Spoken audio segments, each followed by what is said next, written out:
வணக்கம் உறவுகளே, எல்லோரும் எப்படி இருக்கீங்க? நல்லா இருக்கீங்களா? நானும் நல்லா இருக்கீங்க. இன்றைக்கி நம்ம பார்க்க போகிற வீடியோ மல்லிகைப்பூவை எப்படி கடையில் கட்டுறது போல் நல்லா உருட்டி உருட்டி உருண்டையாக கட்டுறதுன்னு தான் நம்ம பார்க்க போகிறோம். ஒரு சிலருக்கு எப்படி கட்டினாலுமே ஐயோ மல்லிகைப்பூ நம்மளுக்கு உருட்டி உருட்டி இந்த மாதிரி கடையில் கட்டுறது போல் கட்ட வரவே மாட்டேதுன்ட்டு கவலைப்பட்டுக்கிட்டு இருப்பாங்க. அந்த மாதிரி இருக்கிறவங்களாம் இந்த வீடியோவை பார்த்து நீங்கள் கட்ட ஆரம்பிச்சிங்கன்னா சூப்பராக கட்டிடலாங்க. ஈஸியாகவும் கட்டிடலாம். ஃபஸ்ட்டு நம்ம கட்ட ஆரம்பிக்கும் போது நல்லா மல்லிகைப்பூ எடுத்து இந்த பக்கம் ஒன்று அந்த பக்கம் ஒன்று அப்படி வச்சுட்டு நல்லா ஒரு சுற்றிட்டு அதுக்கப்புறமா நம்ம நாட் போட்டுக்கிற வேண்டியதான். இந்த கையில் எடுத்து அப்படியே நான் மல்லிகைப்பூக்குள்ளே அப்படி நுழைச்சி விட்டு நல்லா இறுக்கி அப்படி ஒரு நாட்டு இழுத்து விட்டுற வேண்டியதான். அவ்வளோதாங்க. அந்த நாட்டையும் இன்னொரு தடவை போட்டுக்கிறணும். அப்போ தான் நம்மளுக்கு ஃபஸ்ட்டு உள்ள மல்லிகைப்பூ நம்மளுக்கு சீக்கிரமாக உதிர்ந்து கீழே விழுகாமல் இருக்கும். அதுக்கப்புறமா மல்லிகைப்பூவை நம்ம எடுத்து இந்த பக்கம் ஒன்று இந்த பக்கம் ஒன்று அப்படி எடுத்து வச்சுட்டு அதுக்கப்புறமா இப்போ நம்ம வைக்கிறோம் இல்லையா, அதில் மட்டும் ஒரு சுற்றிக்கிறணும். அதுக்கு முன்னாடி இருக்கிற பூவில் நம்ம சுற்றிடக்கூடாது. இந்த பூவில் காம்புகளில் மட்டும் சுற்றிக்கிறணும். அதுக்கப்புறமா அதில் நல்லா நாட்டு எடுத்து போட்டுட்டு நம்ம குறுக்கால இதை வச்சுக்கிறணும். அதுக்கப்புறமா அதுக்கடுத்து நம்ம கட்டுறதுலையே அதே போல் தான் அந்த காம்பு பகுதியில் மட்டும் ஒரு சுற்றிட்டு நாட்டு போட்டுக்கிற வேண்டியதான். பாருங்கள், இப்படியேவும் நம்ம இந்த பக்கமும் அந்த பக்கமும் நல்லா திருப்பி விட்டு நம்ம கட்டணும். அப்போ தான் நம்மளுக்கு ஒன்று போல் நல்லா ரவுண்டாக வரும். ஒன் சைடாகவே அப்படியே எடுத்து கட்டி விட்டு போனோம்னா நேராக அப்படிங்க இப்படி நம்ம திருப்பி நம்ம கட்டும் போது தான் நம்மளுக்கு இந்த மல்லிகைப்பூ நல்லா கட்டுறதுக்கு அப்படியே பார்க்குறதுக்கு அழகாக நல்லா குண்டுன்னு சூப்பராக வரும். பாருங்கள், ரொம்ப ஈஸி. ஒரு முறை நீங்கள் இந்த வீடியோவை கூட பார்த்துட்டு ஸ்லோ பண்ணி வச்சுட்டு கூட நீங்கள் ஒரு முறை ட்ரை பண்ணுங்கள்.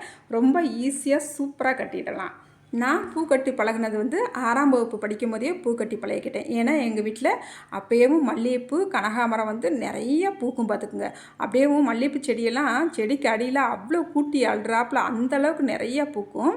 நிறைய பேர் நம்ம வீட்டில் பறிச்சுட்டு போவாங்க. காசுக்கெல்லாம் விற்க மாட்டோம், பறிச்சுட்டு போவாங்க. தெரிஞ்சவங்க எல்லாருமே பறிச்சுட்டு போவாங்க. அதே போல் கனகாமரமும் அவ்வளோ பூக்கும் பார்த்துக்குங்க. இப்போ இந்த மல்லிகைப்பூ பார்த்திங்கன்னா அடுக்கு மல்லிகைப்பூ. நம்ம வீட்டில் இந்த பூச்செடியை நான் ஏற்கனவே வீடியோவில் கூட காட்டியிருப்பேன். இப்போ நம்மளுக்கு மறுபடியும் மல்லிகைப்பூ நிறைய பூக்க ஆரம்பிச்சிருச்சு. இப்போ பாருங்கள், நம்ம கொஞ்சம் தூரத்துக்கு நல்லா கட்டிட்டு வந்தாச்சு. பாருங்கள், இந்த மாதிரி நம்ம அடுத்தடுத்து பூவை எடுத்து வச்சுட்டு அப்படியே நாட் போட்டு அப்படியே டக்குன்னு திருப்பி விட்டுட்டு அப்படியே கட்டினோம்னா நம்மளுக்கு இந்த பூ நல்லா உருண்டு திரண்டு சூப்பராக வருங்க. இந்த மல்லிகைப்பூ செடிக்கு நாங்கள் கொடுக்குற உரம் பார்த்திங்கன்னா எலுமிச்சம்பழத்தை கட் பண்ணிவிட்டு நல்லா நாள் நைட்டு தண்ணியில் ஊற போட்டு அதுக்கப்புறமா 2 நாள் அப்படியே விட்டுட்டு அந்த எலுமிச்சம்பழத்தை 2 நாள் கழித்து அதுக்கப்புறமா கையால் நல்லா மசிச்சு விட்டுட்டு கூட கொஞ்சம் தண்ணி சேர்த்து நம்ம செடி தூர்களில் ஊற்றி விட்டோம்னா நல்ல பூ வருங்க. அதுக்கப்புறமா கடலை புண்ணாக்கு இருக்குது பார்த்திங்களா, உரம், அந்த உரத்தை வாங்கிட்டு நம்ம அதை நாள் நைட்டு நல்லா ஊற வச்சுட்டு மறுநாள் காலையில் இந்த கடலை புண்ணாக்கை நல்லா ஒரு தடவை நல்லா கலந்து விட்டுக்கிட்டு அதுக்கப்புறமா செடி தூர் இருக்கும் பார்த்திங்களா, அது பக்கத்தில் நல்லா ஊற்றி விட்டுறணும். ஊற்றி விட்டுட்டு அதுக்கப்புறமா நம்ம மேற்கொண்டு தண்ணி விடும் போது நல்ல மல்லிகைப்பூ செடி அரும்பெடுத்து சூப்பராக நிறைய பூக்கள் வருங்க. இந்த தடவைக்கு எங்கள் வீட்டு மல்லிகைப்பூ செடிக்கு இந்த உரம் தான் கொடுத்தோம். நாங்கள் எதிர்பார்க்கவே இல்லை இவ்வளோ பூ வரும்ன்ட்டு. நிறையாவே பூ வந்துச்சு. போன தடவை பார்த்திங்கன்னா நாங்கள் எலுமிச்சம்பழம் இருக்குது பார்த்திங்களா, அதை நல்லா ஒரு நாள் ஃபுல்லாக ஊற விட்டுட்டு ஒரு நாள் அதுக்கப்புறம் இன்னொரு நாள் 2 நாள் முழுசாக ஊற விட்டுட்டு அதுக்கப்புறமா அதை நல்லா கையால் மசித்து கூட கொஞ்சம் தண்ணி சேர்த்துட்டு நம்ம தூர்களில் ஊற்றி விடும் போது அந்த முறை பூ வந்துச்சு. அதே முறையை இந்த தடவை நாங்கள் பயன்படுத்தினோம். இந்த எலுமிச்சம்பழம் தண்ணி ஊற்றினா பிறகு கூட எங்களுக்கு அவ்வளோவா அரும்பு எடுக்கலை. அதுக்கப்புறமா தான் நாங்கள் இந்த கடலை புண்ணாக்கு உரம் கொடுத்தோம். கடலை புண்ணாக்கு உரம் கொடுத்தா பிறகு இந்த தடவைக்கு நிறைய பூ வந்தது. அதனால் மல்லிகைப்பூ செடி நீங்கள் வச்சுருந்து நிறைய பூ வரலைன்னு கவலைப்பட்டீங்கன்னா ஒரு முறை இந்த கடலை புண்ணாக்கு உரம் நீங்கள் கொடுத்து பாருங்கள்.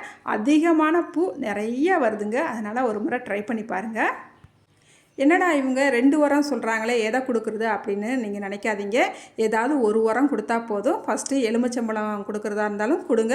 உங்களுக்கு மல்லிகைப்பூ வந்துச்சுன்னா ஓகே, அப்படி இல்லையா கடலை புண்ணாக்கு உரம் கொடுங்க, நிறையாவே பூ வருங்க. நாங்கள் இந்த 2 முறையுமே பயன்படுத்தி நிறைய பூ வந்துச்சு. ஆனால் என்னவோ இந்த தடவை எலுமிச்சம்பழம் கொடுத்து எலுமிச்சம்பழம் தண்ணி கரைச்சி நாங்கள் ஊற்றி அவ்வளோவா பூ வரலை. அதனால தான் கடலை புண்ணாக்கு உரம் கொடுத்தோம், நல்லாவே பூ வந்துச்சுங்க.